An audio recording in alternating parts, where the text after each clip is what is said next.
La foi en question, des questions que les chrétiens se posent et auxquelles la Bible répond. Je suis Stéphanie et bienvenue sur La Vérité Affranchie. Question 9. Comment rester fidèle à Dieu quand on souffre d'une injustice? L'injustice est l'une des épreuves les plus difficiles pour la foi. Elle crée en nous un sentiment de révolte qui nous pousse soit à vouloir nous venger, soit à abandonner Dieu en croyant qu'il nous a oubliés. Pourtant, l'Écriture nous enseigne que la fidélité dans l'injustice est le test ultime de notre confiance en sa souveraineté. Regardons l'exemple de Joseph, trahi par ses frères, vendu comme esclave, puis jeté en prison pour un crime qu'il n'avait pas commis. Humainement parlant, Joseph avait toutes les raisons de se rebeller, mais la Bible souligne un détail crucial. L'Éternel fut avec Joseph. Sa fidélité ne dépendait pas de sa situation, mais de la présence de Dieu. L'apôtre Pierre nous exhorte également dans sa première épître. C'est une grâce que de supporter des afflictions par motif de conscience envers Dieu quand on souffre injustement.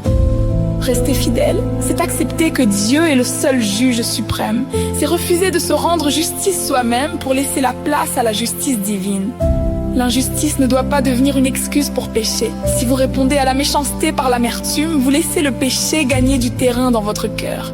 Le changement que Dieu attend de vous aujourd'hui est un transfert de dossier. Cessez d'essayer de prouver votre innocence aux hommes et remettez votre cause entre les mains de celui qui voit tout. Votre silence et votre persévérance sont des actes d'adoration puissants qui glorifient le Seigneur bien plus que vos paroles. Prions ensemble. Seigneur, tu connais la douleur de celui ou celle qui subit l'injustice en ce moment.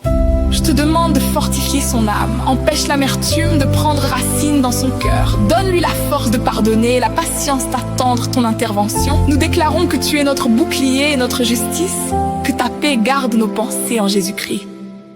Amen.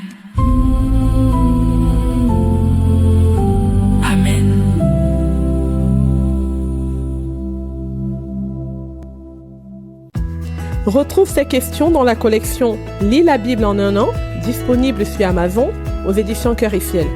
Lien en bio et en description. À très bientôt pour la prochaine question.